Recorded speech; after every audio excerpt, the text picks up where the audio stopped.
Hi, everyone. Welcome to Stock Talk. We've got a very interesting little article here. It's not brand new news, but it is news. It's about this city outside a city in near San Francisco. Austin, maybe kind of you tell us what's happening here just outside San Francisco. And let me just preface this by saying, if you don't know, San Francisco is being beaten up quite a bit. It's not what you think it used to be, and there's a lot of crime.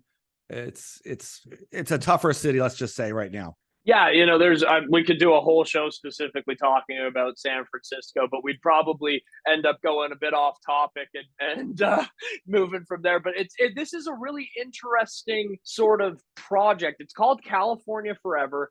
It's led by Jan Schramek. I hope I'm getting that name correct.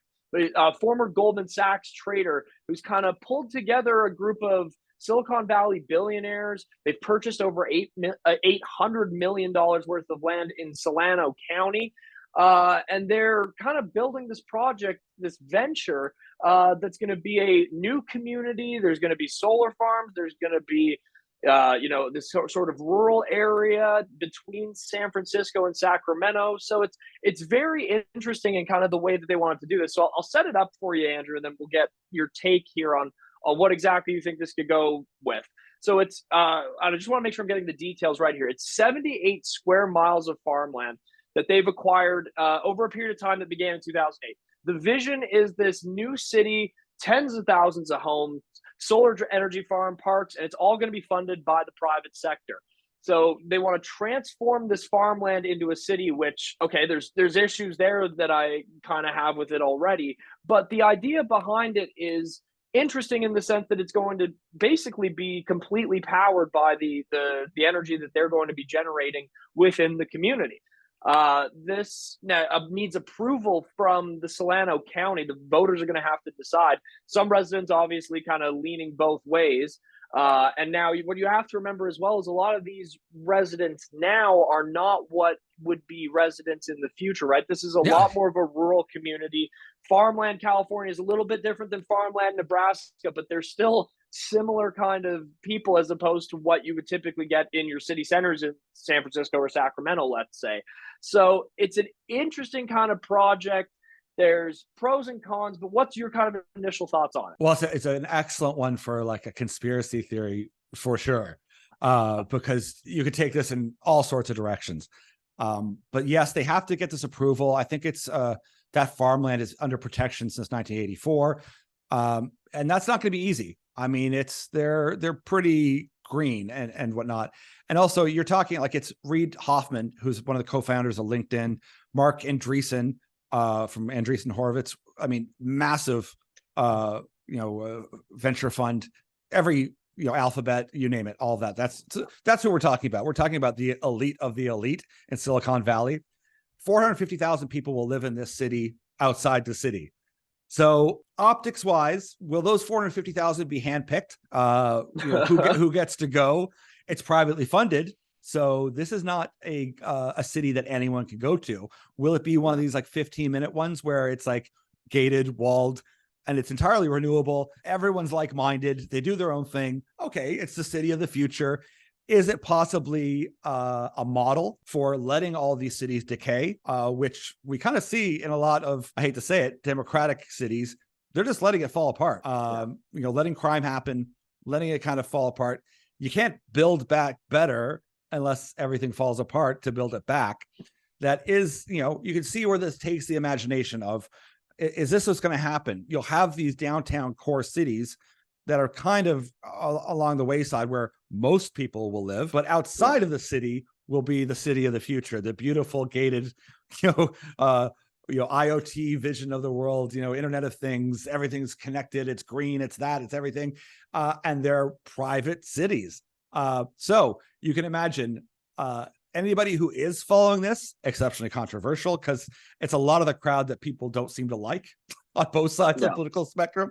It is very elitist, and it falls in line with the entire kind of WEF kind of vision of what they would like to see in a city. But that's also, it's interesting. It is. I mean, everybody likes that idea of what would it take to build one of these electric green totally viable cities of the future. Who's going to pay for it? And if you look at, say, even Vancouver, how are you going to employ like new concrete that's available? Are you going to tear down an entire building and put it up with new concrete? Maybe, or maybe you let them fall apart, get burned down, whatever you want to do in big city centers, to then build it with the appropriate materials to make them more carbon friendly, more weather resistant. There's tints that you can put into window panes that can not only heat up buildings better, but can retain the heat, but also reflect back. There's a lot of very cool technology that we're not using that can be used in infrastructure, that maybe this is how it gets implemented. But it's a fascinating discussion from all of those angles: society, infrastructure, metals and mining, graphene and graphite. It's got everything in it. But of course, you can see it's got a whole bunch of controversy and conspiracy that could possibly come up. Yeah, and I think it's important to highlight, what's being potentially met by this is an obvious need for there to be, especially given its proximity to these large city centers, there's a need for housing. Like this housing crisis situation, we know a lot about it being in Canada, but it's not just Canada that's affected by it. It's a lot of Europe. It's a lot of states in the US, including California, that are affected by it as well. That's a real issue that needs to be solved. So given its location, its proximity, and what it could be built into, and I think you mentioned 450,000 people could be housed in this sort of city. So that's a big issue that it would be tackling. But if you're opposed to this project or a critic of this project, you're saying, is this going to cater to elites and cater to these private companies under the guise of helping solve the climate crisis? And one thing that I would wonder, when it's backed by people involved in Apple, Google, Amazon, whatever, would this end up just being, a private city for their sort of employees, which they kind of already have in different cities around the world? I've seen Google has a building that they own in downtown Dublin, where they have a lot of their European head offices, which is strictly for housing employees. So could this city become something that's an extension of that, housing specifically Silicon Valley workers, because it's been bought and paid for by investment groups that are backed or involved with these companies? That's something that I could see it going to as well. So that, I think that's a valid criticism of it. I don't even think that gets into the conspiracy side of things. I think that's just a normal on the surface one. Yeah, to me that's it totally makes sense. They build campuses already. I mean, there's a Microsoft campus, there's Google campus, and they have them to varying sizes in a lot of major cities. Now some of them are actually, like Vancouver, it's downtown. They've got a little space.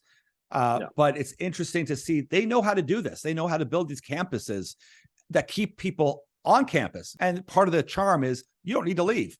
Everybody that you work with is here. You're working super long hours. All your food is here. Like every conceivable exercise equipment, movie theater, whatever. It's all there. You don't need to leave. And this is just an extension of that. So is it a way to say, listen, some of you are just going to stay in San Francisco, but we're going to make this place that's so attractive that not only will it attract talent, like the best of the best in XYZ AI that these elites are going to live in, and we're going to use it as a model for all sorts of different campuses we'll build around the world. Who knows? But it is very fascinating, very interesting, and this is all happening right now pretty quickly. And everyone can have an opinion on it. They certainly will the more they hear about it. And we think this type of thing is fascinating because it requires all the metal, all the mining, all of these other issues. But it's because these things are real time happening, and they're very poignant discussions that need to be had. Yeah, they do for sure. And because there's issues that can be met by this, right? There's critical infrastructure needs that can be assisted. And obviously, like, the need for housing is huge, right? Having affordable homes, especially for essential workers and stuff like that, is a challenge that needs to be met head on, right? There's rental crisis, there's housing crisis, there's all sorts of these things that people are facing and dealing with.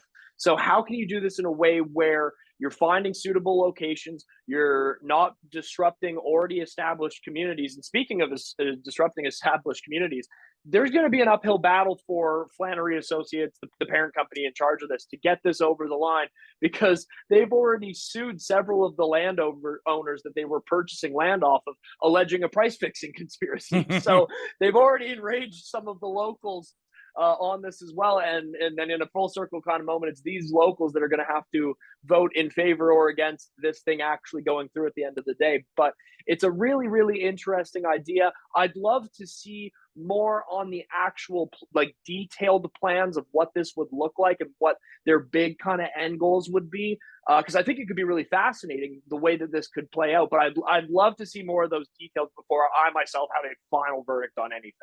I suspect you won't see them until they get approval. I have a feeling you're right. But fascinating. And thanks, Austin, for finding this one. Everyone, hey, send us a message. Let's talk more about it.